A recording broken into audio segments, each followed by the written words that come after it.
तो बिना time waste करे हम सीधा शुरू करते हैं हम ऑडिट में कैसे अच्छे नंबर स्कोर कर सकते हैं। ऑडिट में नंबर स्कोर करने के लिए बेसिकली हमारे पास 4-5 पॉइंट हैं। यदि हम उनको फॉलो करें तो हम इजीली ऑडिट में नंबर स्कोर कर सकते हैं, लेकिन फिर भी ऑडिट में हमको सबसे कम नंबर आते हैं। तो यदि ये हम 5 पॉइंट ही लिखे हैं मैंने, यदि हम कोशिश करेंगे तो इनको भी फॉलो कर पाएँ तो हम अच्छे नंबर स्कोर कर सकते हैं, एटलीस्ट एग्जामिनेशन तो स्कोर कर सकते हैं। पहला पॉइंट ही आता है refer to the study material regularly. अब स्टडी मटेरियल रेगुलरली जैसी बात होती है, स्टडी मटेरियल सुन के ही आधे लोग भाग जाएंगे कि नहीं स्टडी मटेरियल तो हम रेफर कर ही नहीं सकते, स्टडी मटेरियल हमसे नहीं पढ़ता, हमने फैकल्टी के नोट्स रखे हुए हम तो उनसे पढ़ सकते हैं। तो देखो भाई, एक बात है आईसीआई ने प्रोवाइड किया हुआ स्टडी मटेरियल, उससे यदि तुम बार बार देखोगे उसमें पढ़ोगे तो उसके कुछ शब्द याद होंगे तुमको, उसके कुछ वर्ड याद हो जाएंगे, और उसके जो वर्ड याद होंगे और जब तुम अपना आंसर प्रेजेंट करोगे तो उन वर्ड को मेंशन करोगे तो उसका ज्यादा नंबर मिलता है। आप बाकी किसी भी फैकल्टी के बुक रेफर करते रहो, बट अल्टीमेटली मैं यही कहूंगा कि एक बार देखना, उसको बीच बीच में उसमें से टॉपिक चेक करते रहना, तो हमारे कंसेप्ट चेक करते रहेंगे सारे कंसेप्ट कवर हो रहे हैं कि नहीं, कोई सा कंसेप्ट छूट तो नहीं रहा है। जनरली फैकल्टीज की बुक में समराइज करने के चक्कर में कुछ कुछ छूट जाता है, तो पहला पॉइंट यही कवर होता है। दूसरा होता है क्रिएट पर्सनल नोट, ये और उससे बड़ा वाला है कि अब लोग ये बोलेंगे हम अपने पर्सनल नोट्स बनाने का हमारे पास अभी समय बचा ही नहीं है, हम अपने नोट्स बनाने जाएंगे हमारा तो काम हो गया। तो ऐसा नहीं है। पर्सनल नोट्स का मेरा मतलब ये है कि यदि आपने कोई पैराग्राफ पढ़ा, सपोज करो वो 20 लाइन का है, और यदि आपने उसको अभी समराइज नहीं किया तो हर बार जब भी पढ़ने आओगे 20 लाइन पढ़ना पड़ेगा। तो आप क्या करो, उन 20 लाइन को अपनी लैंग्वेज में समराइज करके साइड में छोटा से लिख दो, ताकि अगली बार जब आओ तो वो साइड की लाइन पढ़ के तुमको पूरा पैरा याद आ जाए कि इस पैरा में क्या था। ऐसे ही टाइम बचेगा, वरना हर बार पूरी बुक पढ़ने बैठोगे तो हो गया काम। थर्ड आता है रिवाइज विद इन 24 आवर्स। इस वाले को मैं बोलूंगा ये रामबाण है, यदि ये कर लिया तो आधा ऑडिट तो यहीं इजी हो जाता है। आधा ऑडिट इसीलिए कठिन है क्योंकि लोग इस बारे को फॉलो नहीं करते।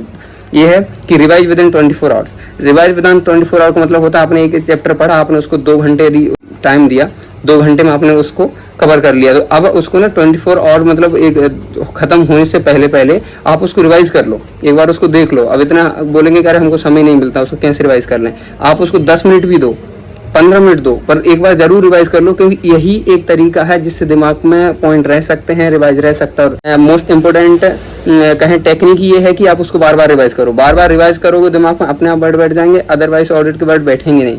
यही एक उपाय है। चौथा आता है एक्सट्रैक्ट कीवर्ड्स।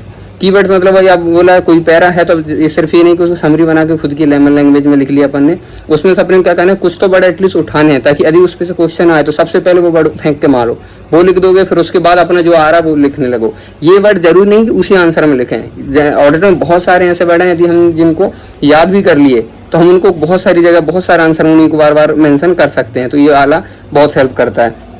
5वां प्लान फॉर लास्ट 1.5 डेज। ये कैसा है, अरे भाई ऑडिट इतना लेंथी है कि लास्ट के 1.5 दिन जब एग्जाम टाइम होता है तो कवर करना बहुत मुश्किल पड़ता है। तो यदि अभी से वो 1.5 डेज की प्लानिंग करके चलोगे तभी जाके उस समय रिवाइज होगा। यदि उस समय रिवाइज नहीं होगा पैनिक कर जाओगे और रिवाइज करना मुश्किल हो जाएगा, जितना पढ़ा होगा वो भी भूल जाओगे, क्योंकि वो 1.5 दिन कम ही पड़ता है। ऑडिट में तो कम ही पड़ता है, इतना सारा अब तो ऐसे और आ गया तो और ज्यादा बढ़ गया।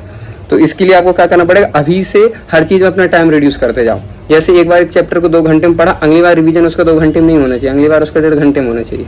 उसके बाद तीसरा रिवीजन करो तो वो 1 घंटा 20 मिनट में होना चाहिए, उसके बाद करो तो वो 1 घंटे में होना चाहिए। यदि ऐसे रिड्यूस करोगे तो ही लास्ट के 1.5 दिन में पूरा ऑडिट रिवाइज कर सकते हो। बाकी इसके ऐसे तो कोई ऑडिट पूरा रिवाइज कर ही नहीं सकते यदि आप फिर से पूरा पढ़ने बैठोगे। और यदि हर बार पढ़ने में आपको 2 घंटे समय लग रहा है तो आपने पढ़ा क्या, उसको नहीं पढ़ा। यदि ये होता है और यदि इसको रिड्यूस करना है तो इसका तीसरा वाला पॉइंट ही इसका उपाय है, रिवाइज विद इन 24 आवर्स। यदि आपने 24 घंटे के अंदर उसको बार बार रिवाइज किया तो अगली बार उसका टाइम रिड्यूस होते ही जाएगा।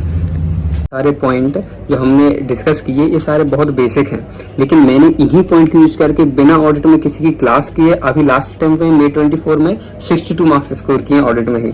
तो हम इन पॉइंट को यदि ठीक से यूज करें तो हमारे लिए हेल्पफुल हो सकते हैं, हमको बिना क्लास के हम नंबर स्कोर कर सकते हैं।